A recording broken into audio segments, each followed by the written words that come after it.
We are CJ's Pacheco, not far from this man's studio, Trident Studios in Pacheco. This is Juan Urteaga. I hope I got that right. Cool. And man, you're a Bay Area staple, bro. I moved here from Florida in '91. Fan of Last Rocket, Vicious Rumors, Testament, Heathen. All these guys have. Recorded all of them. I know. What a list, man. And then some local guys like Severed Fifth. His name is Robert Paulson, East Bay Soup Kitchen, Shark in the Water. So, and one of my heroes, Brad Gillis of Night Ranger. First of all, to have the two whammy bar guys in there, Gary Holt and Brad Gillis, in your studio recording, man. I mean, big Night Ranger fan. How was that? I mean, what a moment, right? Well, you just mentioned two of the baddest fucking. Brad Gillis is a whammy bar master. Like, yes, sir. Like, he put a fucking, the first Floyd Rose into a fucking Fernandez fucking body. Wow. Like, nobody Epic. had that. Like, you know, it's basically like putting a Floyd Rose in a fucking Fender Stratocaster or some shit. And he took the first, I think it's first or second model. Like, that guitar's worth a lot of money. And he fucking, you know how he is with a whammy bar, dude. Yeah. He kills those notes and he'll pull them to like, he'll make his guitar sound like he's got like a fucking baritone guitar and he's hitting like fucking super high fucking harmonics, you know? Damn. And no doubt. And to boot, the guy is amazing. He's an amazing dude, man. He's like the best guy ever. Super musical. I mixed a record for them when they were like nobody, when they were like forgotten after their like 28 million albums. Right. Like in the 90s at the beginning. Like, things changed, the musical landscape and everything, dude, so there it goes. I was working with Vicious Rumors, yeah. Right? And then Jeff Thorpe knows Brad Gillis, and he had Brad Gillis for the last two albums. He had him come in and he would do like solos on like probably like two songs on an album, maybe three on some of them. And then Brad was listening to some of the stuff that we were doing. He was like, man, this sounds killer. I want you to mix. Yeah. I want you to mix Night Ranger, right? Wow, dude. That's fucking epic. I was like, that's like getting a band like Y&T right. or something. So I was like, what? Yeah, right. Grew up on these guys. You're bullshitting me. You're just... And I didn't think anything of it, right? 4 Yeah. months go by. And then all of a sudden I get a call. I'm in Tahoe. And he's like, hey, dude, our album's ready. I'm going to send you the first 2 songs. And I was like, holy shit. So I fucking cut my vacation short, went home, fucking got the tracks and fucking started mixing it. Next thing you know, I did hear you talking about that on Zetro's Toxic Vault, by the way. Great story, man. Yeah. And what a history, man. I mean, like I said, I moved out. I've been a Concord guy, lived here for 16 years. And how'd you end up in Pacheco? I mean, of all places, you got studios in San Francisco and Oakland. I had a little band called Vile, which you can look up on YouTube. Death metal band. Yeah. We did numerous tours around the U.S. We went to Europe and fucking... And I also had my studio, so while I was doing that, I was always like scouting out for bands. So I was like the death metal guy. Yeah. I was recording death metal bands because like nobody knew how to do it, right? They didn't know how to do triggers at the time. They didn't know a bunch of shit. So I come from Florida, the land of the death metal, Obituary, Cannibal Corpse, Morbid Angel, yeah. That was a level that I looked up to, like fucking all those bands right there. Like, yeah. I wanted to... Morris Sound Studios, eh? I wanted to be the Morris Sound Studio in California. Fucking A, bro. Right? I think you have accomplished that and then did some. Shit, but hell yeah. It kind of ended up leaning into more into like the thrash metal fucking side of shit.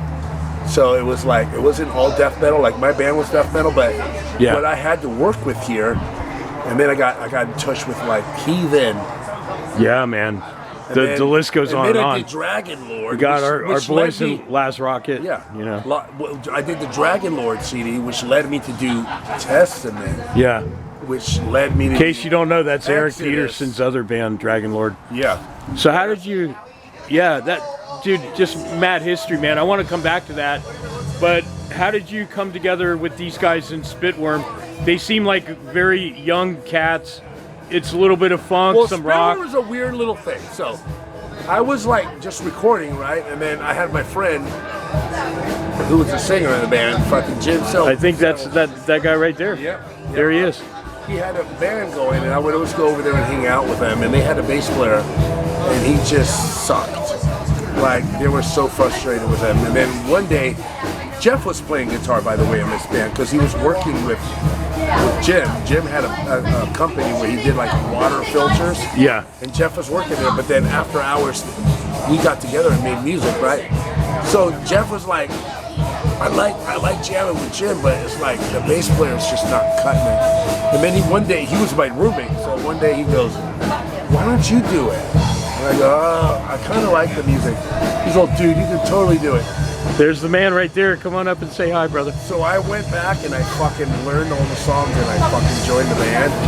Right on. I was happy to do it because I was so used to doing death metal and fucking singing.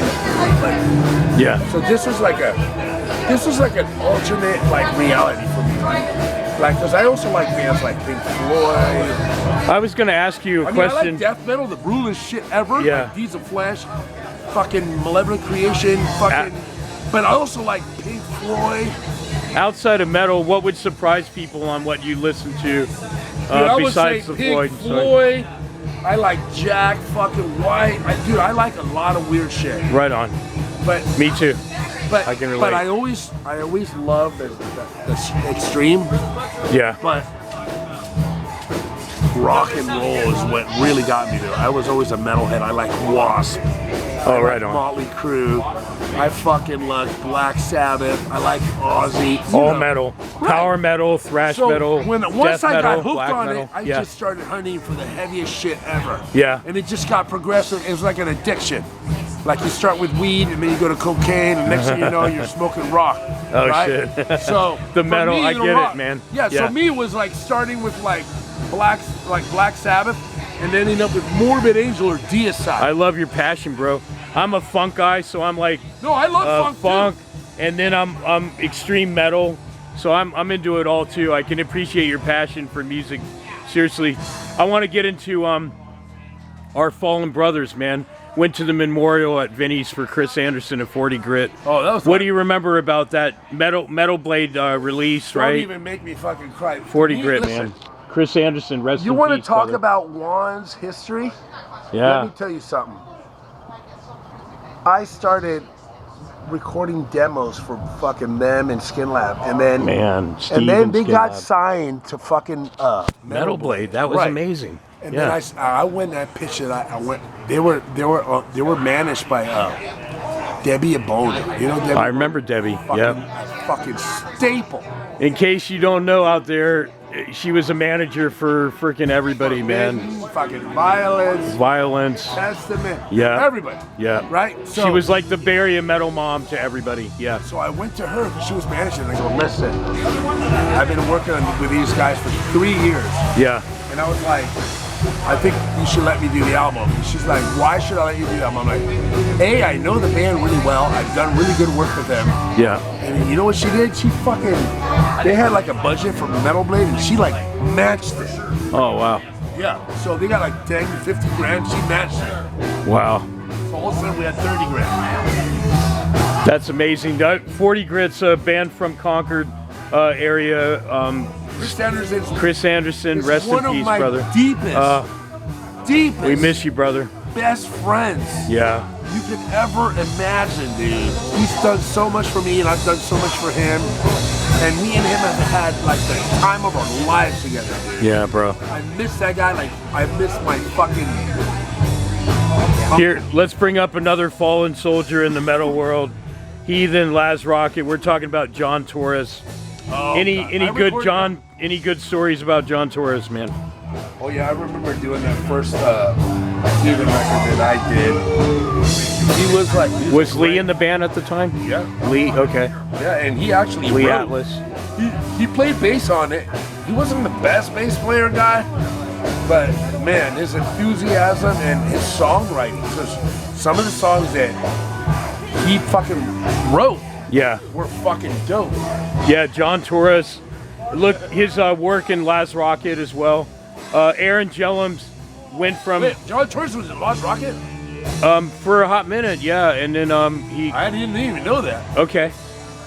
Well, what about Aaron Gillum going into blues now? I mean, this Aaron is Jones, my bro. I did the fucking last Rocket record, was Yeah. recorded and mixed by me and mastered. So me and him are going to be doing some songs here. Like in the next 2 days, we're going to be doing a benefit with Phil Demmel. We're doing Lights Out by fucking UFO. Is that going to be this Saturday? Yes. The Merkins gig, right? Yes, Yeah. Aaron's going to make that? That's cool, Aaron man. and I have been jamming all week. We fucking... Hey, he made this T-shirt at TNT Printing. Oh yeah, he's the best guy. TNT Printing. That's done by Aaron. Aaron Gillum, ex-Laz Rocket, now a blues guy, doing some songs with the Merkins.